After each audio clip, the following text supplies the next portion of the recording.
करने से पहले आपको कहना चाहिए, जो अब्र यहाँ से उठा है सारे जहाँ पे बरसेगा। जो अब्र यहाँ से उठा है सारे जहाँ पे बरसेगा, खुद अपने पे भी बरसा है औरों पे भी बरसाएगा। मेरा कहना है कि आप सभी साथी, आप सभी नवयुवक कार्यकर्ता अपने आप को एक अब्र मतलब बादल होता है, आप अपने को बादल या तेजस्वी के या दिवाकर चार्य जी के कार्यकर्ता या राहुल गांधी जी के कार्यकर्ता समझ के लग जाइए और उस अब्र को आप एक वोट में तब्दील कीजिए। उस अब्र को उस वोट में तब्दील कीजिए। आई बरौली का गूंज बिहार तक उठाइए और जीता के भेजिए, ताकि यहाँ के परिवर्तन के साथ साथ हमारा बिहार का और पटना का भी परिवर्तन और तेजस्वी जी का मुख्यमंत्री बने। होटल हॉस्पिटल खुलवाना, अब तो वहाँ इलाज के वहाँ इलाज जो 50 लाख 50,000 का इलाज होता है। देखिए बेड फ्री है और जो है 70% आपको जो है ये जो होता है जांच हो चुका ना 70% फ्री है, 30% लिया जाता है और दवाई में 20% बेड एकदम निःशुल्क बेड है और डॉक्टरों को 1 रुपया पर डे के नाम से होता है दिलीप जी। ये बरौली विधानसभा के एक लाल समझिए। और हमारी जो पार्टी है महागठबंधन, जब तुलसी जी के मैनिफेस्टो है जो बिहार में सरकार होगी तो हम पहले पलायन को रोकेंगे। जो बारे में बोले, आपको क्या लग रहा है कि मतलब ये बोला जा रहा है इससे क्या बिहार की पूरी राजनीति को टारगेट किया जा रहा है और दिखाने की ये कोशिश किया जा रहा है कि मतलब बिहार में जंगल राज आने वाला है, उसका शुरुआत रघुनाथपुर विधानसभा से ओसामा साहब को टिकट देकर किया गया है। बात पहले बताइए, आप लोग जितने लोग बैठे हुए हैं 1947 में देश आज़ाद हुआ, कितने प्रधानमंत्री आए, कितने प्रधानमंत्री गए, कितने गृह मंत्री आए, कितने गृह मंत्री गए।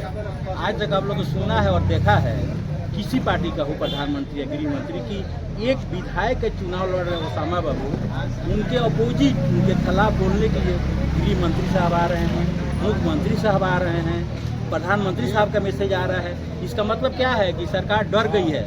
एक आदमी से सरकार डर गई है कि गृह मंत्री प्रधानमंत्री सबको उतार रही है, जबकि आज तक बिहार में हमने चुनाव में कोई प्रधानमंत्री को आते हुए नहीं देखा, गृह मंत्री को आते हुए नहीं सुना। न कितने लोग हैं बताइए, कुछ देखा है, कोई सुना है?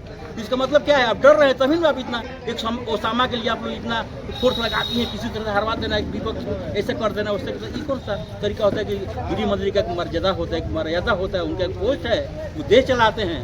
गृह मंत्री देश में एक ही होते हैं, दो नहीं होते हैं। आप अपना पोस्ट बोल रहे हैं कि हम क्या कर, हम हैं कि हम क्या कह रहे हैं? हम एक विधायक के चुनाव में जा रहे हैं। देश विदेश में ये खबर जा रहा है ये हमारा देश है, सारे जहाँ से अच्छा हिंदुस्तान हमारा, ऐसा देश पूरा दुनिया में नहीं, हमारा सबसे अच्छा हिंदुस्तान है। लेकिन जब से मोदी सरकार आई है सबसे खराब ही हिंदुस्तान कर दी है। मतलब यहाँ पे जो लोग पहले से साथ में रह रहे हैं, भाई की तरह एक ही थाली में, बिहार में लोग कहता है कि यहाँ पे हिंदू मुसलमान एक ही थाली में खाते हैं, तो मतलब इसको बांटने की कोशिश की जा रही है। आप बताइए कि भाजपा के अलावा इसके अलावा कोई काम है? हिंदू मुस्लिम को अगर राज करती है, कोई विकास बताइए कि ये 11 साल में क्या किया है? कोई एक विकास बताइए कि जो भाजपा 11 साल में कुछ किया हो, सिर्फ हिंदू मुस्लिम को अपना रोटी सेक रही है। घर का रेल कौन सा विकास हो रहा है? रेल भी किया, तेल भी किया, एयरपोर्ट भी किया, सब भी किया, कल जनता भी किया। तो न प्रधान भी रहेगा न राष्ट्रपति रहेगा, काय को रहिएगा? जब जनता ही नहीं रहेगी तो आप कहाँ रहेंगे? जो सब बीच ही रहे। मोदी जी देश को मजबूत कैसे मजबूत कर रहे हैं सर? आप सब चीज बेच रहे हैं तो आपका मजबूत हो रहा है देश। एयरपोर्ट बेच दिए, रेल बेच दिए, तेल बेच दिए, सब बेच दिए। आपका बताया क्या? कुछ नहीं है, बस अब खाली जुमलाबाजी है। जुमलाबाजी देश नहीं चलता है। देश का GDP कहाँ चला गया आप जानते हैं? मनमोहन सिंह के जमाने में कहा था, आज कहाँ चला गया GDP मालूम है? कई गुना पीछे हम लोग हैं, कई गुना पीछे हम लोग चले गए हैं। ये मोदी सरकार आगे जितना पीछे हमको कर दिया है, लोगों को समझ में नहीं आता है। समझ में जिस दिन आएगा उस दिन देश गुलाम हो जाएगा। गुलाम हो गया होगा अगर एक बार और सरकार आ जाएगी तो समय में देश को नहीं आता। क्या मुस्लिम 1000 का सिलेंडर खरीदता है, हिंदू नहीं करते हैं? मुस्लिम 100 रुपये का पेट्रोल खरीदते हैं, हिंदू नहीं करते हैं? ये तो कहने वाली बात है कि मंगलसूत्र छीन लेंगे। बताइए, जिसका प्रधानमंत्री है, राष्ट्रपति है, मुख्यमंत्री, उसका मंगलसूत्र छीन लिया जा रहा है। मुस्लिम छीन, मुस्लिम कुछ नहीं है, मुस्लिम कुछ भी नहीं है सरकार में, मंत्री भी नहीं है। उससे आपको डर लग रहा है कि ये क्या है? सब जुम्मेवारी है। ये राज करने का, शासन करने का, पब्लिक को बेवकूफ बनाने का, शासन करने का तरीका है, और क्या है? कुछ नहीं है। ये बताइए बरौली में क्या माहौल चल रहा है? बरौली में माहौल आज